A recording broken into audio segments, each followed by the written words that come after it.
Welcome everyone to the Atlantic Council's session with His Excellency Minister Pradhan, discussing India's climate agenda and road ahead.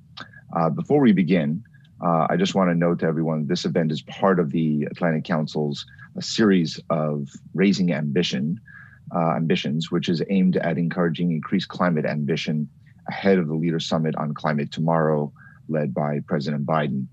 Today's sessions will include discussions on offshore wind industry at 10 o'clock this morning, DC time, financing the path to net zero at 1 o'clock this afternoon, sustainable mining at 2:30, and adaptation and mitigation at 4 o'clock. Please also, if you are on social media, please engage with us using the hashtag ACEnergy and the hashtag Leaders Climate Summit on Twitter. And let me just note that this event is on the record and it will be recorded. And with that, it gives me tremendous honor and pleasure to introduce and welcome our conversation today with His Excellency Minister Pradhan, the Minister of Petroleum, Natural Gas, and the Minister of Steel, and one of the finest human beings I've known in my career in government, and a true leader in the energy sector in India, and a really a rising and continued voice of leadership for energy policy around the world. So it truly is an honor and a pleasure to welcome you, Mr. Minister. Thank you, my dear friend. Almost it's a long time we could not meet physically due to this COVID-19. Thank you, Atlantic Council, on the sideline of the Leaders Summit, which is expected tomorrow. We are meeting on a very important agenda, the concerning entire globe. And thankful to all of you. Thank you, Mr. Minister. Let me jump right in. As you just said, President Biden's election and assuming office brought a lot of changes to policy in the United States on many areas, as changes in elections do. One of the key areas that he has clearly formed a remarkable different path, not only from his predecessor, but even from President Obama, has been on climate and the tremendous focus that he has placed on climate change and bringing the United States back into the global effort on this issue. And that's why we're here today. We're going to have the Leaders Summit so early in the presidency tomorrow. But one of the areas that he made a difference was he really put an emphasis on it by appointing former Secretary of State, former longtime Senator John Kerry as a special envoy on climate, and having a cabinet level person to negotiate and to lead the United States efforts around the world. And to me, looking at having worked for him as Secretary of State, but looking at his immediate world travel, it is clear where he places India in the importance of climate action on a global level. And he came to India, he traveled to India, one of the first countries that he went to in order to have early discussions. He met with you, Mr. Minister, while he was in India. And I was wondering if you can share with us and with the audience the conversations that you've had, that you held with Secretary Kerry during his visit to India just several days ago, and how you think those conversations are now going to shape the discussions between the U.S. and India as we move forward. Thank you, my dear friend Amos. I'm happy. Finally, you all people came back to the climate momentum, climate journey. I can fondly remember during 2015, the way the then administration of America, Obama, President Obama and Prime Minister Modi were unanimous on Paris climate conclave, the COP21. We all were together, we're on the same page. India and America both are very old and reliable friends. Times move on. For some reason, you could not join the journey. But finally, we all are happy. Entire globe is reassured. America rejoined the climate journey. And I am thankful to the new administration of America, President Biden, and appointment of Secretary Kerry as special envoy is an important indication, important uh, event of the new roadmap, the new journey, and the visit of Excellency Kerry to India uh, given some clear-cut indication how the roadmap will be. And we are ready to cooperate and we are consistent in certain things. India is a committed country for the what we have took responsibility in 2015 to reduce the carbon emission. Prime Minister Modi, and at the beginning, let me pay my gratitude to Excellency Kerry during my interaction with him. We discussed a lot of things, but at one point of time, he mentioned Prime Minister Modi is philosophically committed to climate concern. That is important statement, the important endorsement by a global leader to India's initiative. The 450 gigawatt commitment of renewable energy is now, everybody is mentioning that, everybody is recognizing that, and we are consistent on that. And I am fortunate and happy when we recently submit the third biannual updated report to United Nations Framework Convention on Climate Challenge. 5 of the important initiatives are initiated by my ministry to reduce the carbon emission. So in future, there is the new leadership of America, and my Prime Minister is very clear on certain things. When they met last month during the Quad Leadership Summit, at that point also, in their first telephonic conversation, later on the Quad interaction, and tomorrow the Leaders Summit initiated by America. In all these areas, there is a consistency from our side. We're totally committed for the global climate concern, and India will fulfill its commitment as a responsible global citizen. And I see a great future in this relationship. Thank you, Mr. Minister. And as you've said, the goals that Prime Minister Modi set back in 2015 were aggressively pursued by India when it was for the 175 gigawatt, and now with ambitions to go further. But one of the areas that I wanted to ask you about, you're the Minister of Petroleum and Natural Gas. And natural gas has been something that the administration, Prime Minister Modi, and your leadership there's been a significant amount of investment in infrastructure over the last several years. And part of that was a move from coal to gas and an increasing of reducing emissions in the way the US did from coal to gas before it went from gas now to renewables. But some of that has become a controversial issue in the face that environmental community and pro-climate action in other countries in the United States and elsewhere has been talking about the role of natural gas. And in the discussions that we saw after your meetings with Secretary Kerry, there was a discussion about how gas will feature in the climate action that India is taking. And you've talked often about gas as being a bridge fuel. And my question is this a bridge that you see as something that is going to continue for the next several years as you transition away from gas, and it's a bridge that one crosses and doesn't go backwards? Or do you see gas as complementary to the efforts on renewables and increasing even cleaner technologies and sources of power outside of gas? Amos, I am not a literary person, but what I understand about the bridge is there to remain permanent. Bridge has to be there to connect 2 points, 2 dots. There has to be a line, there has to be a bridge. So according to our understanding, and I were very clear at certain things, and you know India, you are a long time India friend. So you know the dynamics in India. Let me clarify certain things.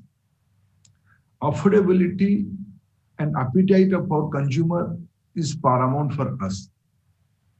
We are a developing country. We are an emerging economy. Today, our per annum energy consumption is one third of the global average. That means in near future, we are bound to increase our energy consumption. We may be the number one energy consumer by a decade in the globe. In that scenario, how do we manage our basket? Today, we are heavily depend on fossil fuel, though our in science and technology has given opportunity, though gas is a fossil fuel based energy, but lesser carbon emissions are there from gas. This is a global scientific proof. We want to use gas as a transition fuel, as a bridge fuel, and everybody is appreciating 450 gigawatt of renewable energy from solar energy, from wind energy, from biofuels, from CBG, compressed biogas. In all these areas, the incremental requirement we will fulfill from renewable energy. Gradually, we will reduce and clean our existing conventional fossil fuel, and to bridge that journey. Again, I will politely say, affordability is a primary concern of our price-sensitive consumer of our country. We are an emerging economy. We have our aspiration. We have our ambition to give energy justice to our citizens. We are very clear. There has to be a mixed basket, and cleaner pathway will be the strategy. And gas will be, for a longer period, gas will be here to stay. And you touched on affordability and the fact that India is a developing country. And as we're looking at truly at a leader summit, and we're talking about a global effort, how do you see how should the international community view this to make this truly global? Because we clearly have different stages of carbon emission reduction plans in different parts of the world. But where we are seeing, you just talked about India's growing as a energy consumer and probably becoming the largest energy consumer. How does the international community, in your view, work to ensure that where we have the most radical increase in consumption in the developing world, how do we make sure that this is truly a global effort and not just a developed initiative? How do we work together to make sure that not just India, but India work together with the rest of the world to include the most developing countries who are currently dependent on fossil fuels for 100% of their energy basket and mix? How do India seems to have a track record of working and understanding how to bring the world together to look after the needs and the development in areas that have not yet reached that level? No, I totally agree with you. How do we move ahead? How do we fulfill the expectation from all sides? Whether it is a developed economy-based model, whether you say how can the emerging economy or developing economy will also readjust themselves. I'll happy to mention one thing. We have to go back to the COP21 Paris commitment. At that summit, we all have committed, President Obama to Prime Minister Modi, we all have committed on one thing. Developed economy has to take some responsibility. We all are not the major pollutant. Emerging economy are the not pollutant, but we have our own aspiration to have a match, to have a level playing field. What do we have to do? Developed economy has to give two things: technology and finance. And I can say in India, I can say about India, India is the only country where the future demand will come from growth of energy demand will come from India. Those who want to be in energy business, energy entrepreneurship in the globe, they have to invest in R&D, they have to invest in technology, they have to bring quality finance to India.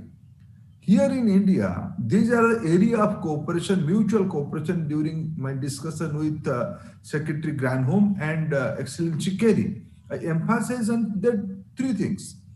There can be a great synergy in our mutual interest: technology, finance, and R&D. These are the area where we can work together, and I can see no dispute on that, no conflict of interest on that, that this is a mutually win-win situation for both of us. I think tomorrow's meeting will give a roadmap to the globe how the two sets of economy, two sets of citizens of the globe will coexist and fulfill their own ambition. There is unanimity on one thing: climate is a concern, climate change has to be there, so we have to work together. Yeah, let me pick up on something you just talked about as far as working together on technology. And I've heard you discuss this before on hydrogen, and clearly hydrogen is now one of the hottest topics in the investor community as well as in government policy, and trying to figure out how do we get to green hydrogen and a greater use of hydrogen-based fuel and hydrogen-based power. And of course, there's a number of hurdles that we all have to pass in order to be able to make it affordable and economically viable. And hydrogen is something that I've noticed is already in the Indian budget. The Prime Minister Modi research into hydrogen and looking at opportunities in India. I've also noticed that it's not just inside India, but it has become part of the CEP, the energy dialogue between the U.S. and India. So I was wondering if you can give us two things. One is an update on how hydrogen, how you see the future of hydrogen in India, and also what's the vision for having a cooperation and collaboration on hydrogen between the U.S. and India, not only on the government level, but also how can American companies, industry, and Indian companies and industry collaborate when it comes to advancing and making hydrogen not only more prevalent and the science get moved further, but making it more affordable so that we can actually integrate it into economic activity. Amos, you have rightly mentioned the recent announcement by Finance Minister of India in the budget speech. In her budget speech, she has announced the Prime Minister's commitment and Prime Minister's vision on hydrogen. In this budget, we have announced there will be a hydrogen mission, particularly work on the different aspect, different facet of hydrogen-based economy: technology, business plan, finance, technology transfer, commercial model. All this will be and research and technology. All this will be dealt with this mission. Recently, we had a Delhi dialogue on hydrogen by one of our think tank, where I'm happy to inform you the senior officials from USA has mentioned one thing. US is also very much keen on one issue, where the affordability of hydrogen is a key strategy for the mass utilization of hydrogen. On that area, US is investing $1 billion on R&D, and I will happy to inform you that in last 1 year in India, one of our state-owned company has already started playing 50 buses on the capital city of Delhi by blending hydrogen with natural gas, with compressed natural gas. CNG blend, CNG driven buses are running in a pilot mode in India, in Delhi. So, in charge of transportation sector of the country, transportation fuel sector of the country, I can see a greater synergy between India and USA, India and any technology driven country. Especially I'm inviting the industry people, the business community. As I said some time back, the future of energy demand will come from India. So here, and science will give us opportunity to use hydrogen as a fuel. The challenge is scale, challenge is safety, challenge is economy. And I think the business plan will find out some way to create a robust model, and here we can work together. Do you think we need to, while you're having the dialogue between the United States and India, we had a discussion at the Atlantic Council yesterday on hydrogen. And we're having a conversation later today, as I mentioned earlier, on a number of different sectors as we think about this Leaders Summit. But one of them is, you touched on it just now, on how do you finance it? And this is not just on hydrogen, which I think the government of India itself is putting money behind, but it's about how does the private sector work together. And therefore, I was wondering, as you look in your conversations on the government to government discussions, are you giving thought in your conversation with the US government and internally of how do you bring US finance and US companies to join in these investments? Because what India has is the ability for scale and for pilot projects that are remarkable because of your sheer size and ability to help take these technologies and make them more affordable on a mass scale. And is there a discussion on bringing some kind of facility to allow for better collaboration between US companies in the hydrogen sector, but and in general, and the financial community together with that? I'm happy you have raised this question, Amos. During my last interaction with the Secretary Granholm and Excellency Kerry, in particular, both the area, we discuss in elaborate. What are the area? How can we work together? How the Indian market and American entrepreneurship, American finance can be married together, can coexist together? How can they earn profit? How can they earn a good business model? That's the area, and I don't see any hindrance on that. There will be twofold. One area on the policy level, there's a total unanimity by both the government and the ministerial level and the senior official level. There has to be a way, and already you are a long-time energy envoy of America to India, so you know the gas, in the fossil fuel also, in the shale oil. In the month of February, America was one of the major contributor of our requirement. And then gas, we are already tied up for a long-term agreement with America for the LNG. And during the last visit of President Trump, we had signed an MOU with ExxonMobil to use LNG as a transportation fuel that is more cleaner and cheaper and affordable in our economy.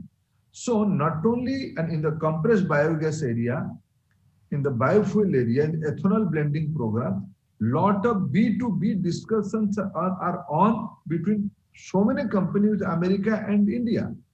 That means not only in hydrogen is certainly a priority area, but not only in hydrogen, to fulfill the climate energy transition roadmap, to achieve the target, we need quality, reliable and affordable economy from any part of the world. I'll be more than happy if all these things we can work out with America.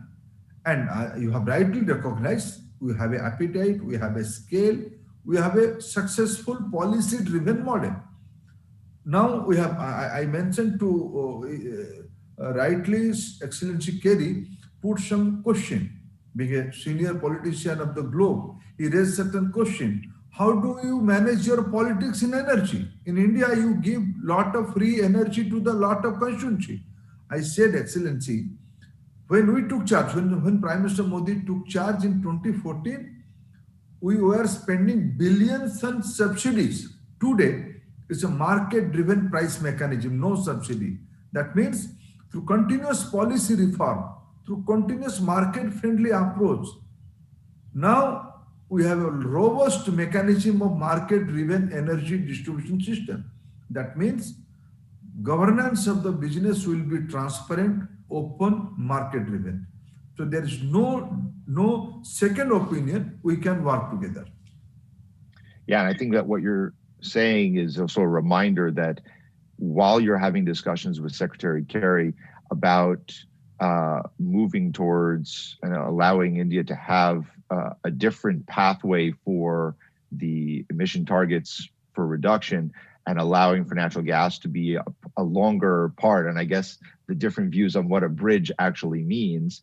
But this also depends on what the policies towards fossil fuel are in other countries. As you are an importer of LNG and natural gas, and some of the efforts that you mentioned, policies in the United States and in other producing countries are going to have an impact on how you are able to sustain this transition. So this is truly a global interconnected effort where we have to think carefully in the United States and in Europe about some of these policies on how they impact the emerging markets and emerging economies to make sure that they can be together with us and everybody can continue to make this a truly global effort. There is no second opinion and there is no other way out. We have to, because this definition of fossil fuel varies from country to country, economy to economy. Please appreciate one thing. I don't want to create any controversy on all these issues. Every country has their own aspiration and ambition and their own financial capacity. No country should overimpose. Again, with utmost polite, I can say, I am not the pollutant country of the globe. I am an emerging economy. I have my own aspiration. Now I am coming forward. My energy appetite is much more. I will be the growth center of the global energy demand. Please appreciate that. Those who want to business in the energy, please come to my place. I have a policy clarity. We can mutually work together, but the future requirement, incremental energy requirement will be green pathway based, net zero based. But I have to think my overall development plan, overall welfare plan, my spending on health, my spending on sanitary mechanism, my spending on clean and healthy drinking water, my spending on education. All these are my priority. In that way, my infrastructure, my networks, all these are my priority. Digitalization is my priority. In that way, I have my own idea and model of energy transition, and I'm committed to that. Mr. Minister, I appreciate your closing remarks, and I think that they're important for all of us to understand, because in my book, and I think President Biden has echoed this, this is a global effort and it's not a one size fits all. And we have to make sure that the emerging economies that are the largest energy consumers of the future are part of this and are able to do it in an affordable way, so that it is the responsibility of the world to help finance and to bring about the changes that you're talking about. I've had the privilege of having a front row seat to working with you in the Obama administration and throughout the last several years, and have seen the transformative effort that India is making and has made, and will, as you've said today, and looking forward to not just tomorrow's event, but all the way the road to Glasgow, where to see where these commitments and the cooperation goes.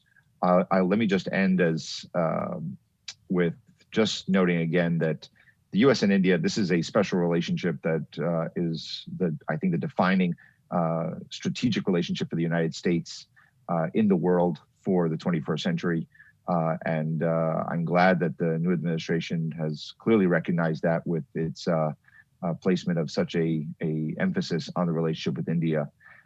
Let me also just say, I know that India is going through a difficult phase in the wave of coronavirus, and I'm confident that this will peak and will subside. But in the meantime, that everybody, all of us on this call and the Atlantic Council and in the United States, we hope that everyone in India stays safe and healthy, and that this continues to go well. Our thoughts are with you in this another global effort. And again, thank you so much for joining us. And I hope that folks will join us with some of the other sessions ahead of the Climate Leaders Summit later today. Mr. Minister, I always learn so much when you join us and when we speak, and that was no different today. Thank you so much. Thank you.